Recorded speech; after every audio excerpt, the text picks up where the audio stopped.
So then we come to Buddhism. Buddhism came to China in the 1st century AD. The first Indian monks started coming 1st century AD.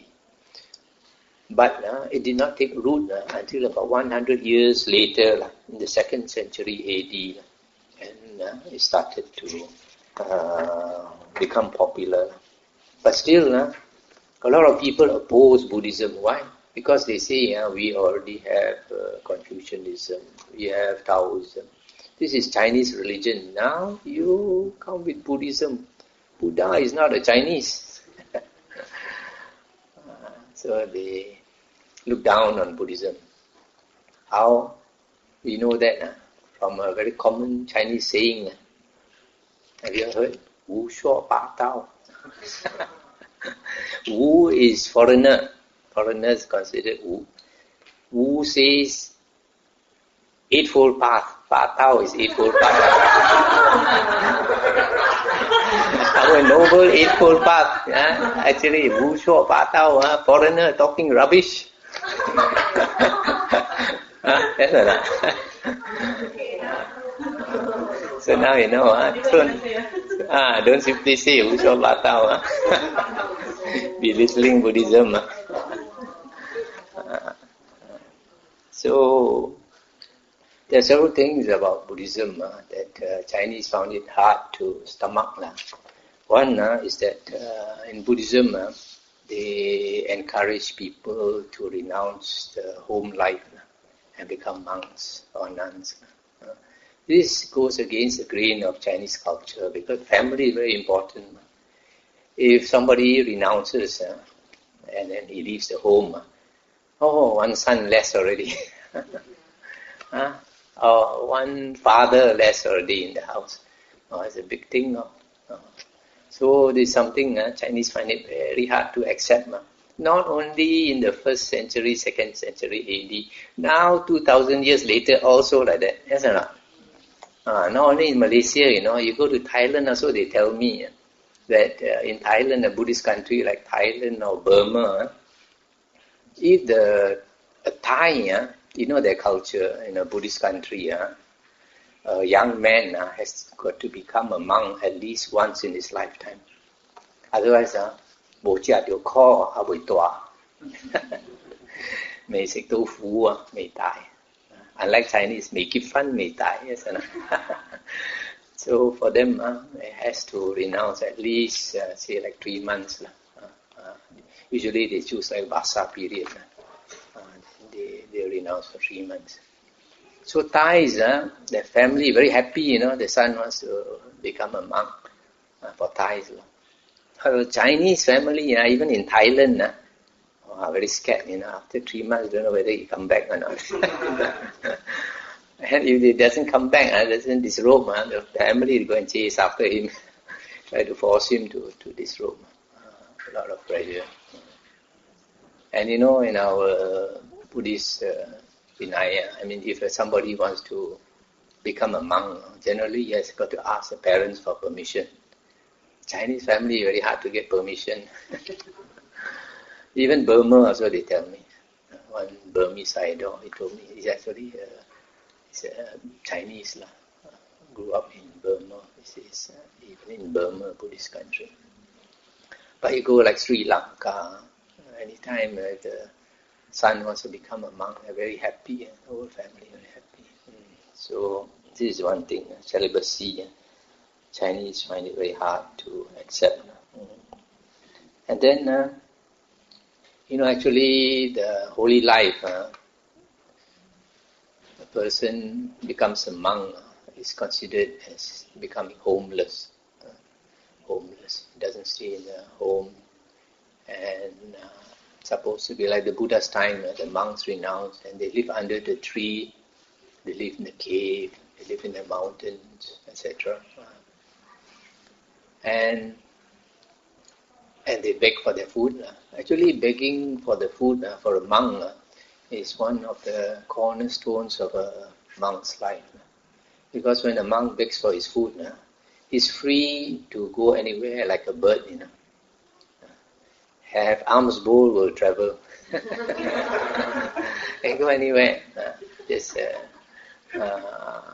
arms bowl and the rope can go anywhere. But later in China, this created problems. Firstly, when the monk goes everywhere begging for his food, he has to eat whatever is given to him. Yeah, he cannot choose. Say, I want vegetarian food. And most people, most families, they don't take vegetarian food. Maybe except Choya, first and the 15th day of the lunar month. But then when people saw, these Buddhist monks, they eat meat. Look at our Taoist monks, they are vegetarian, so clean. As like Bante Subhana says, Misiku Taun Jia. So they look down on Buddhist monks. And then so much so, in the year AD 511, there was an emperor called Liang Wuti. At the age of 40, he became a Buddhist. Before that, he was a Taoist. So at the age of 40, he became a Buddhist. Then after that, he supported Buddhism. But then he didn't like the idea of monks and nuns eating meat, So he decreed, ordered that all monks and nuns must become vegetarians. So from there on, all China or Chinese monks and nuns became vegetarians. But by that stroke of the pen, he decreed that the lifestyle of monks changed. If they stay in town and they have to eat vegetarian food, they cannot go and beg for their food. So they have to buy food. Buy food means you have to have money. So they start to have to concern with money, have to carry money. So how to get money? Then slowly it evolved. They start to become like Taoist priests, do ceremonies, chanting, rituals and all that. In fact, their chanting style is very similar to Taoists. One of our devotees told me, she's a long-time Buddhist. One day she went to Hong Kong. In Hong Kong there's a huge Taoist temple. So she went inside there. It so happened the Taoist monks were chanting. And she was very surprised. Very similar to Buddhism. And then from there she realized actually we copycat them. Not they copycat us.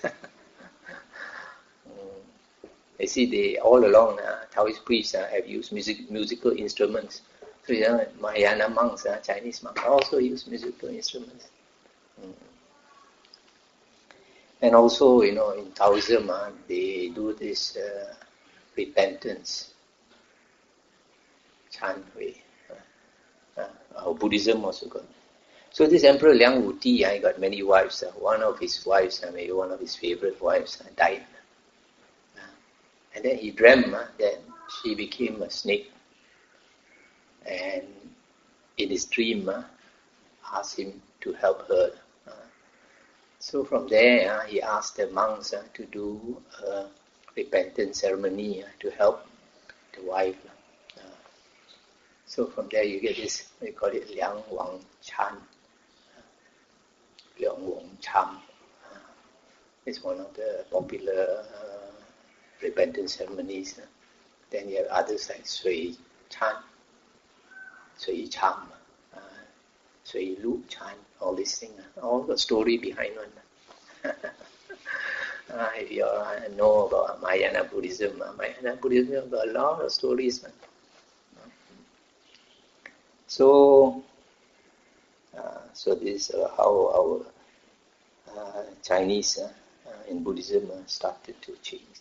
But there were still some Chinese monks who wanted to practice. But those who want to practice, they go up to the hills, go and live in the hills. And they have to plant their own veggie, because cannot eat meat. They plant their own vegetables and they eat. But these are very few. These are real cultivators who live away, go away from society. They go up to the hills, stay in caves and all that. Even though they can't beg for their food, and they start to grow. But those who live in towns, and the majority of our Chinese monks and nuns, they live in towns, then they start to become just like Taoist priests. You see, like during the Buddha's time, all the monks and nuns, they live away from the towns. They always, their monasteries were always out of the city gates.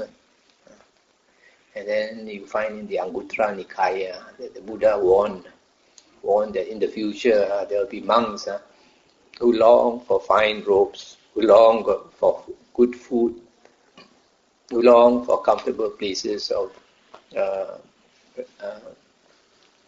stay. And because of all these longings, they go and live in towns and cities and villages. And because of that, because of associating with lay people and all that, then they become corrupted. And either they break the precept or they do something. So, or they disrobe.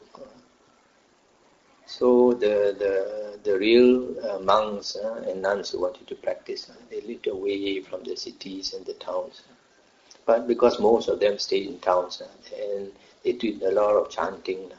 And what are those types of chanting they did? Like funerals.